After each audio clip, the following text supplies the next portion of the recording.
Hello and welcome to Aspiring Leadership, Making the Move into Leadership. Each week, we'll be chatting with various leaders from all different walks of life, learning from their experiences and sharing their advice. It's the perfect podcast for somebody wishing to step into a new leadership role or for a leader who's already there, wishing to continue their development. Please like, share, and subscribe to the podcast.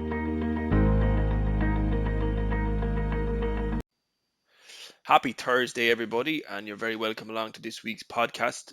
Lovely spring day out there. I hope you're all enjoying.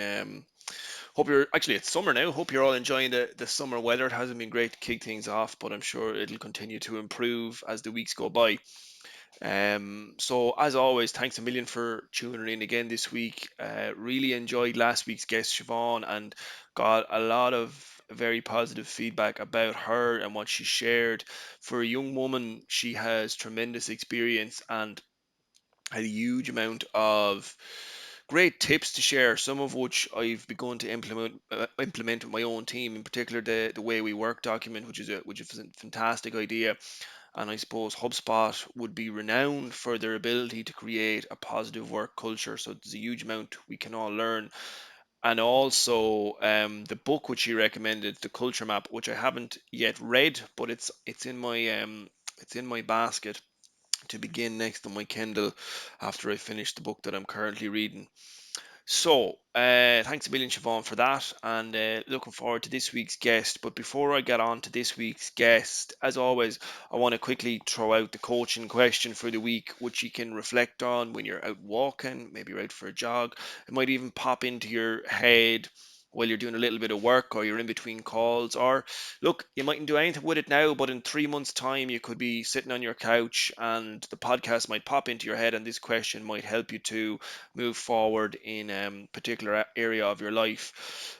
I robbed this question from Jim McGuinness. He talks about it in his autobiography, and he is right because it's a question that we rarely consider, but it's a very simplistic question, as many coaching questions are, and often the most powerful coaching questions are the most simple ones. But it pretty much is, what's holding you back? And that's a question that we don't always ask ourselves. But whatever you're doing in life now, or maybe there's different aspirations and dreams and ambitions that you have, no matter how small or how big they are, but I'm sure there are different ambitions that you have, and there's probably possibly something holding you back, and I would imagine that it's something internal, because often our biggest competitor is ourselves. So maybe if you're getting a chance this weekend to just do some journaling, you could write an A4 page an A4 page or two on that particular question. What's holding you back? Brilliant. So, on to this week's guest. And earlier on in the podcast, I put out a call to anybody who wished to take part in the podcast. Please approach me, and I'd love to have you take part. And that still is true. And if you don't feel comfortable, but you can recommend somebody else, by all means, please throw them out or put them in my direction as well. And I would love to have a chat with them. I've been so lucky to this point to have met some fantastic people from all different walks of life.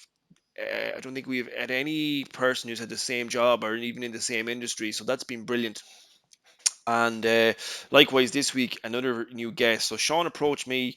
Both myself and Sean worked in Sky, and I suppose actually it's a testament to his mindset, the fact that he put his hand up and was willing to come on the podcast, put, expose himself in a vulnerable situation. Like, let's be honest, it's not easy to come on anywhere and speak for 30 minutes about yourself and your career and your dreams and your thoughts.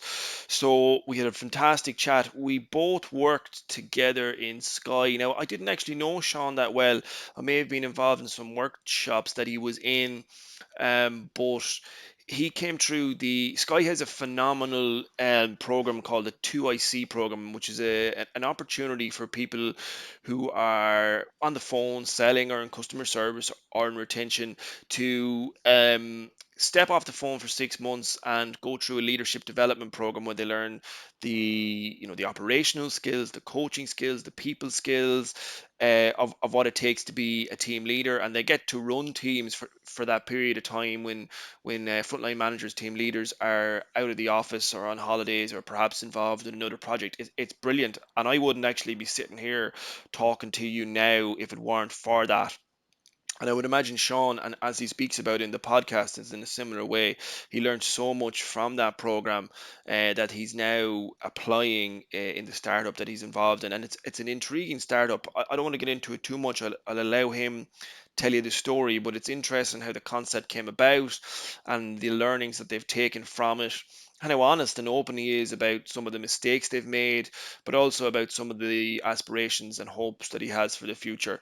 So it was lovely to reconnect with someone that I worked with in the past, and like there's so many fantastic people who have come out of Sky because it's just a brilliant company. It taught me so much about the importance of process, values as well, and I took a real sense of pride in working for the organization and learned so much from so many phenomenal people while I was there. And I'll be grateful for that for the rest of my life, as I'm sure Sean is too. So enough out of me. As always, guys, I hate saying this, but please, if you could subscribe to the podcast on YouTube. Honestly, it takes like a second or two to just hit subscribe while you're listening. Or if you can do the same on Spotify or Apple iTunes if you're listening there. Likewise, just take your phone out for 2 seconds and hit the subscribe button. Also, if you could review the podcast, again, just a quick line or two, and how many stars you'd like to give it. All of that boosts it and helps it appear in people's feeds. And it's important for the guests who are taking part in it because that's what this is all about. It's about an opportunity for me to learn, for you to learn, and for the guests to share their story. Okay, thanks a million, guys. Let's hand it over to Sean. Hey, Sean, how are you getting on? Hey Connell, it's fantastic to see you. Good man. I really appreciate you making time today. I know you're a busy man, and looking forward to the chat. So look, we'll get stuck straight into it. I think everybody's heard enough from me. So, Sean, you have a really interesting background in the sense that you've come from an organization that both of us worked in, and now you're founder and director of your own organization. So I'd love to hear how you went from there, being a part-time agent in Sky, to, as I said, being a founder of your own organization. Yeah, it's an interesting story. So I was working part-time in Sky while I was studying in college. So I was studying product design in university. So there's a whole load of other learnings there. In that course, we obviously cover the technical background, but also there's a lot of focus on sort of business and entrepreneurship throughout that course. And then so while I was doing that, I was part-time in Sky. Started off in a customer service role. After about 2 years, I moved up into sort of what was known as the customer priority team. So we were sort of dealing with written complaints, high level complaints, and sort of social media. And then in my sort of last 6 months in Sky, I was really wanting to move towards sort of leadership. I was taking part in what's called this 2IC, or second in command program that they run, which is fantastic. They essentially, you work with the team leaders in customer service for about 6 months, and you sort of, you learn about the coaching, you sit in with them while they're managing their teams, and you actually get a chance to sort of take over and lead teams for a few weeks at a time when the leaders are doing something else or on leave, etc. So that was a great experience.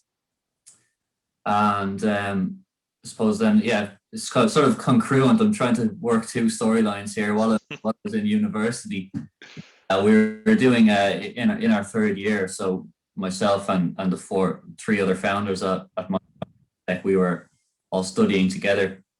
We were doing this module on entrepreneurship, and essentially we had to, as part of the course, we had to sort of come up with write a business plan, and sort of pitch it as part of this student competition. And so as part of that, we came up with this idea for Micron Kit, which is this device for farmers to test their animals for parasites. And we were sort of, as we moved along with that in the project, it sort of became more and more real. We ended up filing patent with the university and spinning out a company. And we worked on that sort of part-time while we finished the degrees. So I was working on that part-time. I was part-time in Sky and trying to get the degree finished as well. So sort of juggling a lot of things.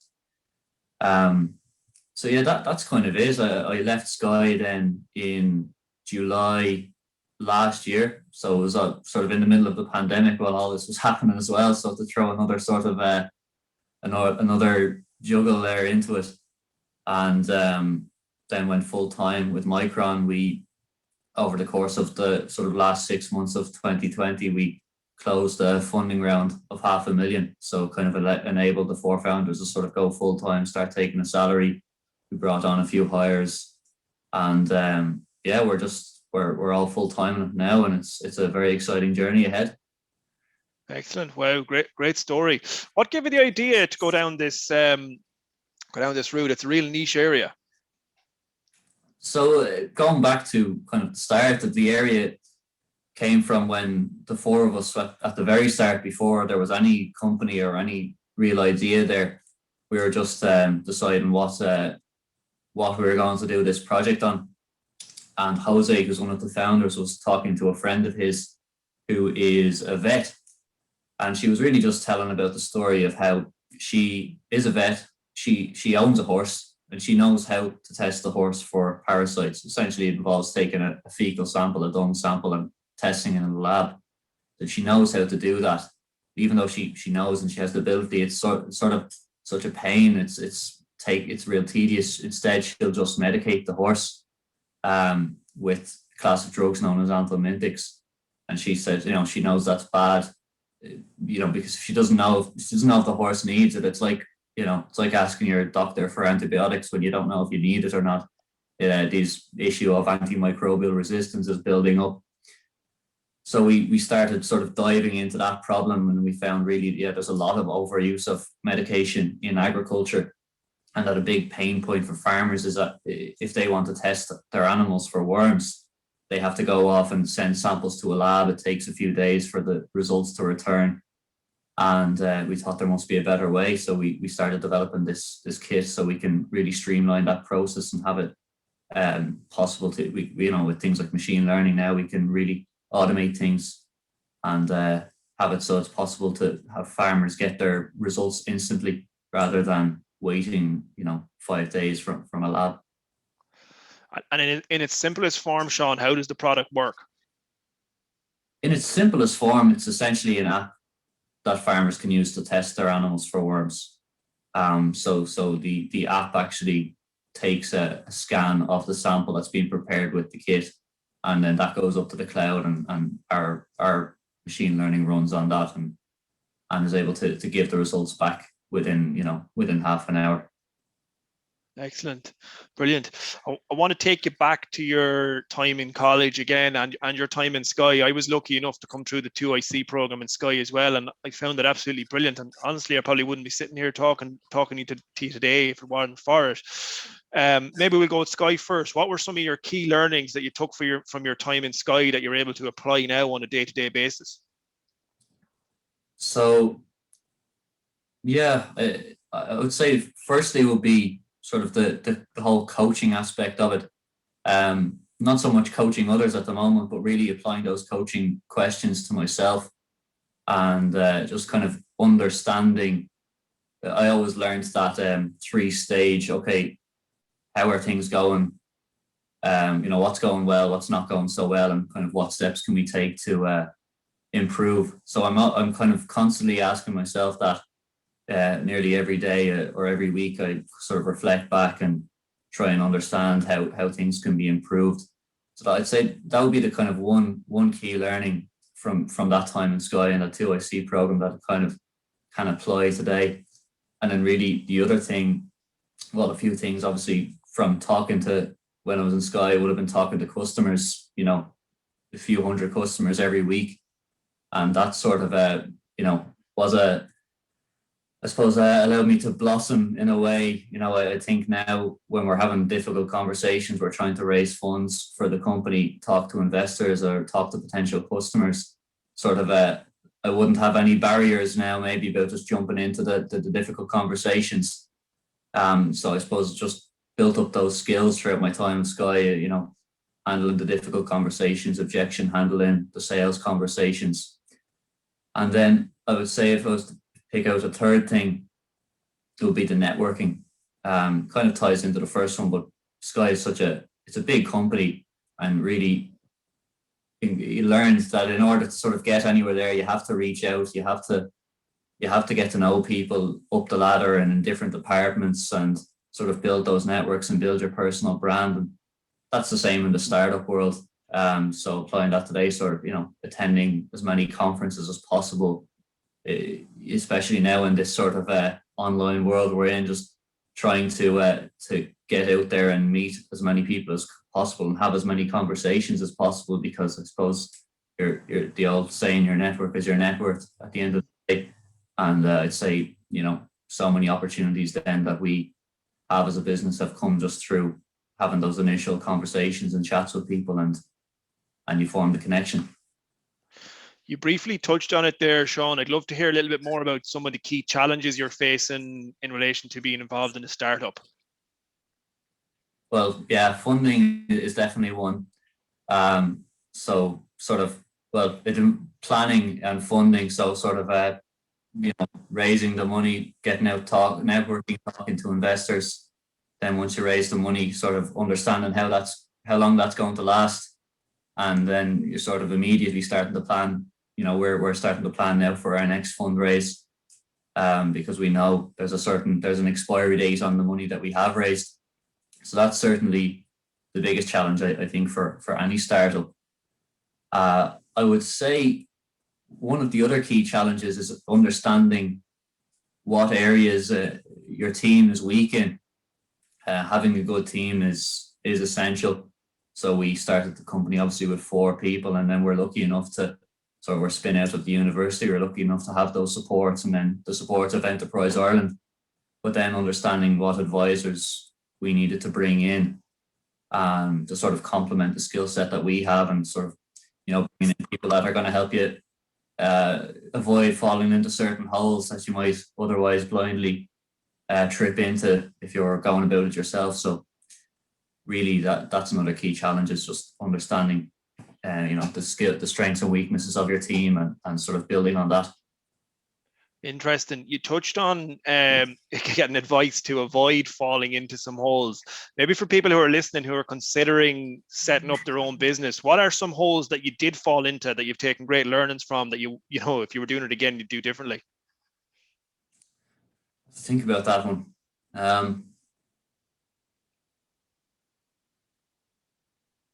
There is an element of, I suppose, maybe naivety sometimes, where you might be told, you might get advice from someone who's an advisor or someone who's sort of been down the road before. They might try to steer you away from a certain direction, but it can be easy to sort of just go with your own assumptions anyway. And then you sometimes you realize after the long way around that you should have listened to your man that was telling me to avoid doing that. So I suppose, look, wisdom only comes with experience. Like we've been very fortunate. There's been challenges along the way. It's hard to sort of pick out any specifics now, just thinking back on it. But I would say the only thing is that if someone is sort of considering going down that route of building a business, just do it. Like if you're considering and you think your idea is good enough, there's a support there. So I think maybe one thing now, just thinking about it as I'm talking, I'm sort of thinking as I'm going, we probably didn't reach out and get enough supports as early as we could have. There's so many supports from, for students, there's supports from universities, Enterprise Ireland and the local enterprise offices are brilliant. The startup sort of community in Ireland is really, everyone wants to just help each other and see you succeed. So that's the one thing I would say to people, is just don't be held back, and just go for it and reach out and look for help, and there's support there. Yeah, I was thinking as you were speaking actually that the naivety piece, even though it can be a weakness, definitely it's a strength as well in relation to a startup, because you just go and do it and don't get held back by the what ifs and might be's. It can be. There certainly is an element sometimes of sort of fake it till you make it. Especially at the very early days, in the student competitions, you're sort of going into these pitches and you're making broad claims, and then it's sort of only after you say, right, well, we have to work really hard to actually make this happen. So there's definitely an element of fake it till you make it in there as well in the very early days, but you learn as you go along. It's all a learning experience. And what's your go-to-market, Sean? How do you get your product from where it is on the phone, in the cloud, into the hands of a farmer who's going to use it on a day-to-day basis? It's a good question, and that's really our biggest challenge over the next 6 months is really understanding that market. We're kind of in a stage now where we're pre-launch and we're at MVP, sort of a minimum viable product testing stage, where we're doing some sort of testing with early small groups of farmers and vets. And over the next sort of 6 months, one of our big challenges is to actually understand exactly how we're going to what sales channels we're going to use and how we're going to market, how we're going to if we're going to use online marketing or if we're going to be more direct, if we're going to outsource to a supplier or build in our own internal sales team. So that's sort of a big conversation that's going on right now at the moment with us. Interesting. Where do you see yourselves developing to over the next couple of years? What's the long-term vision? For myself, I'm lucky enough. I have that obviously sort of customer oriented mindset from the background in Sky. So that's sort of the role I've been gravitating towards. In the early days of a startup, you sort of, with the small team, you sort of have to wear a lot of hats. But now as we're going on and our team is growing, I'm sort of falling more into that sort of commercial director and sort of customer sales marketing. So it's hard to put an official title on it, but that's sort of the area I'm gravitating towards with the background, and I really enjoy talking to farmers, talking to customers, understanding what their pain points are, and trying to understand what their objections are potentially for buying and using our service. And that's the sort of area I'm moving more and more towards, and I'll probably over the next few months be heading up a lot of sort of beta testing programs and getting out onto farms and onto fields with the farmers and really getting my hands dirty and understanding how this is going to work in the field. Exciting times ahead. So you've mentioned a number of times the importance of having a good team around you. When you're looking to hire, what are some of the key things you are looking out for? The number one thing is that whoever we hire aligns with our vision. So obviously we have a certain vision and a direction where we're taking this company in, and we have a certain culture. We've a great culture, even though we have a small team of 9. We've built a great culture. So number one thing, assuming who you're looking to hire has the sort of minimum, the base skills that you need for whatever role you're hiring, is that they sort of align, they can get on well, have the crack with the team, and align with the overall vision of the company. Because the last thing you want, and we've been lucky enough not to sort of experience this to a large degree, but the last thing we would want is to bring in someone who's just, one negative person can suck the energy out of the entire team, and that's really what we want to avoid. Okay, so it's making sure that the person is aligned with the culture of the organization. They have the skill set then to fit in, and that they drive the team on in alignment with your vision. Exactly. That's very important. And I suppose now, just thinking about it, going back to the Sky conversation, that's something that you probably remember as well, that was sort of very important in that culture as well. There was the values, and it was sort of, it was sort of driven very, very well. I think that, everyone's trying to get everyone aligned with the core five or six values of the company. So, we might not have it distilled down to that sort of level of precision, but it's the same idea. It's trying to bring people in and align them with that, the same way of thinking as everyone else. Yeah, I completely agree. And the most important thing from my perspective with values is it's great having them on the wall, but it's actually living into them more so than Yeah. being able to identifying them is important too. Tell me, Sean, in your mind, coming back to leadership, what is leadership? For me, it's a number of things. I'd say most importantly, sort of you touched on it there briefly. It's leading by example. So it's hard work. It's not just telling people what to do. If it's down to leading people, it's putting the work in, leading by example. If you want people to live certain values, you have to live them and breathe them yourself. Let's say first and foremost, that's what leadership is. It's really living and breathing what you're trying to cultivate in the people that you're leading and the business that you're leading and the customers that you're leading. So that's number one. I think that really sums it up. Yeah. Next question. Yeah, no, 100%. And look, it's interesting. Every person I would speak with has their own interpretation of what it is or is not. So for you, it's ultimately that being able to role model the way. Yeah, that's a part of it. I mean, I suppose that's from the respect point of view. If you're going back to sort of leading people, if I sort of to bring it into my own experience, going back to Sky, the reason I think I was able to fit so well into that sort of 2IC role and that leadership was because I obviously had worked hard as an agent, had proven that I was able to live the values of the company, and I was able to hit the targets and perform, be a top performer in the role, and that's how you can sort of move on then and step into that leadership role, and you're respected then by the people that you're stepping up to lead because they know you can sort of talk the talk and walk the walk. Excellent.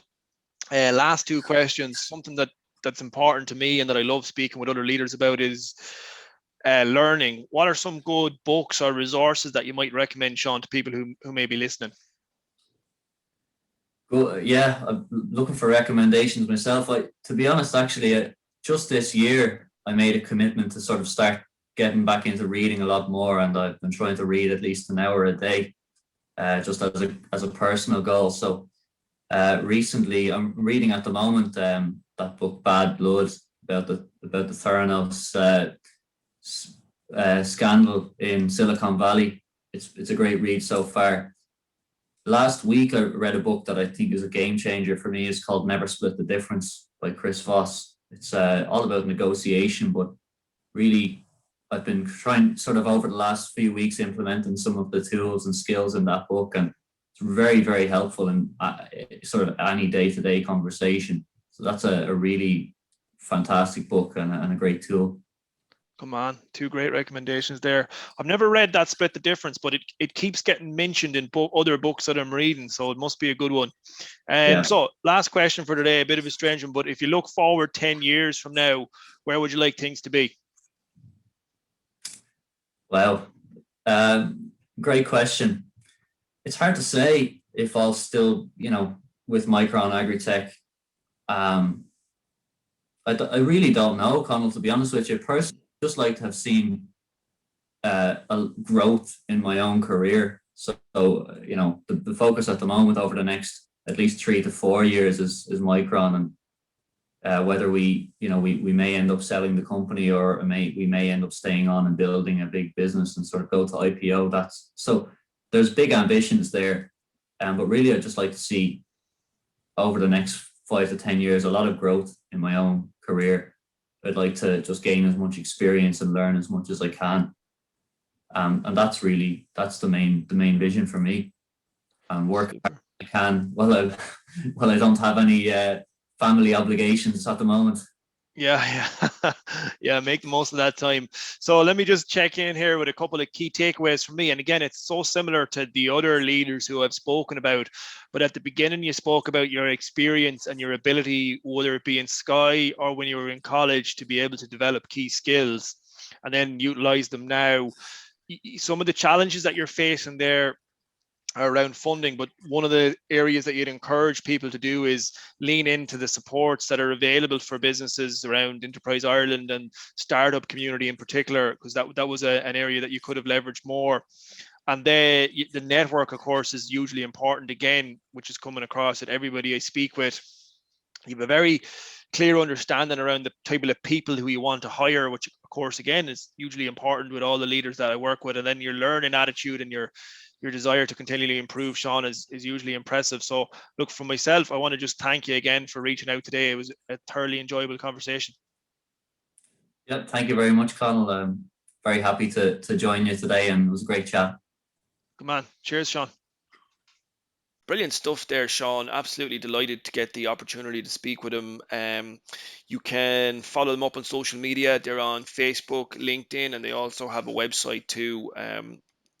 So looking forward to next week's guest. It's my first author on the series, and he's an international guest too, all the way from the United States of America, with a slightly different story than anybody else who I've spoke with. So I'm looking forward to sharing that with you next week, and have a couple of more authors lined up actually who've approached me wanting to come on the podcast, which is exciting. So it shows that things are beginning to gain momentum. All right, have a good week, and remember, whatever you're doing, get involved.